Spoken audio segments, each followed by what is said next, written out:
My name is Christina Trepanier, and I work for the Office of Undergraduate Research. I'm the primary undergraduate research advisor. So if you have questions about getting started with research or the programs we offer, I'm the gal you want to reach out to.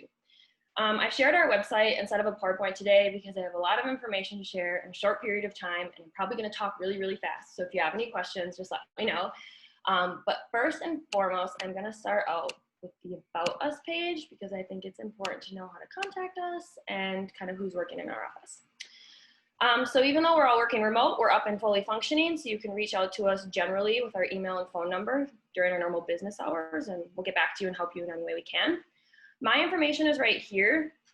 I encourage you to email me if you have questions versus phone. Skype for Business and I have not been friends during working remotely, so send me that email if you have questions. You can also click on this nifty little Make an Appointment button, and it will take you to this page where you can make a general information advising appointment with me.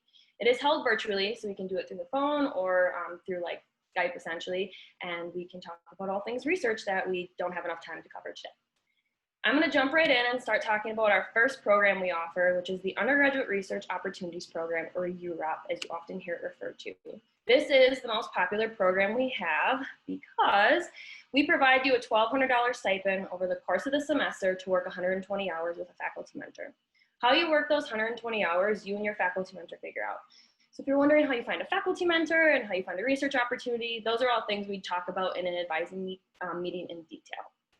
We have all of our deadlines listed on the side always. Fall 2020 is fast approaching, but spring 2021 is also up if you're considering research, right away. We have our eligibility requirements listed. We have our student expectations and our mentor expectations, which in an advising meeting we go through thoroughly. These are also expectations you want to go through with your faculty mentor when you're in that meeting with them.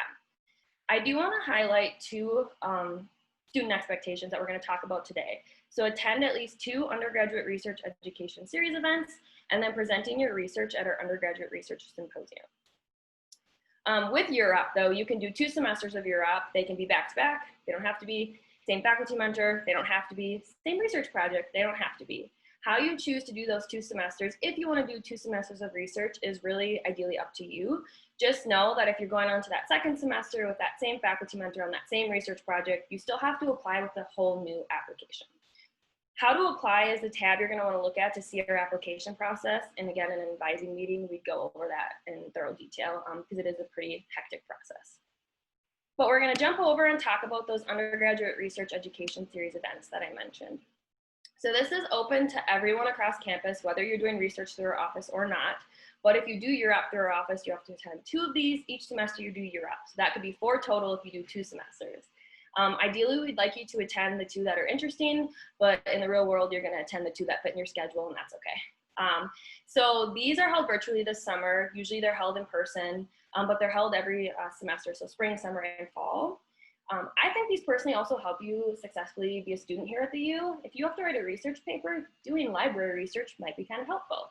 But we have a bunch of them that you can kind of browse at your leisure. And again, if you had questions about those, we would cover them in detail in the advising meeting.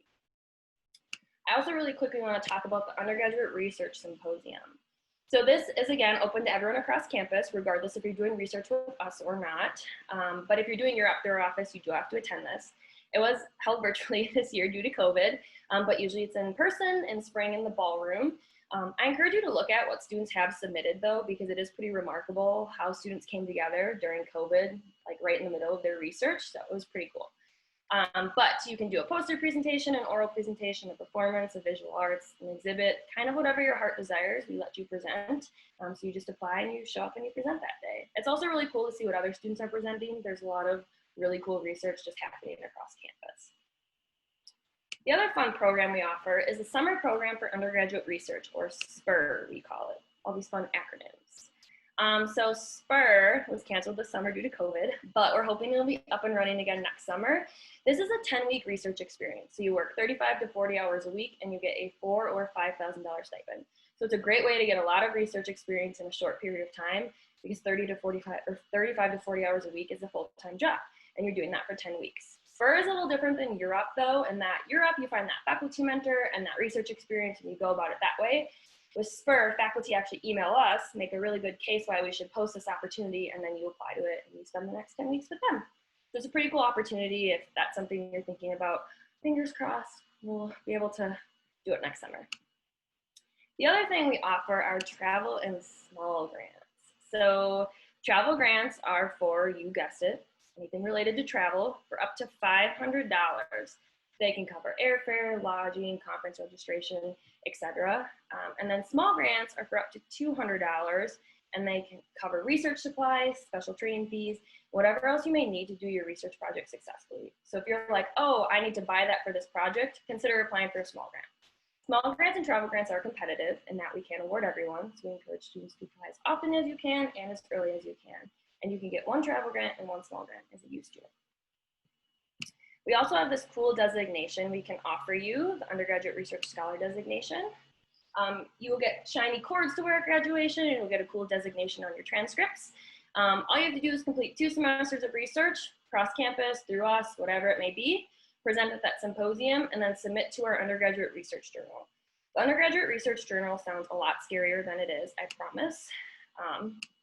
We allow students to kind of submit whatever, as long as you have your mentor approval. So you can submit an abstract, you can submit an entire research paper, you could submit a narrative about what you learned, how it helped your career goals and your educational goals, etc. We leave it broad because we know students sometimes have sensitive information that they can't submit or tell us about, and that's okay. So whatever your mentor approves, you can go ahead and submit. You can also look at what other students have submitted. We have all the years on there, and it's actually really cool. The last thing I want to highlight before I run out of time is our undergraduate research leaders. So these are students who've done research or are currently doing research, and they work in our office. We only have 2 this summer, and Callie's actually only doing IRB work, so Claire is the gal you're going to want to meet with. It's all virtually, but you can reach out to her and set up an appointment and just ask her questions about the fun parts, the not so fun parts. They can also tell you about everything I told you about today. They can tell you about helping with posters and presentations and all that fun stuff. So they're really knowledgeable, and they're great resources to have. So I've said a lot of stuff to you in a short period of time. So if you have any questions, feel free to ask when everyone's done presenting, or again, you can shoot me an email or make that appointment with me, and we can talk about everything I just told you in a lot more detail. Thank you.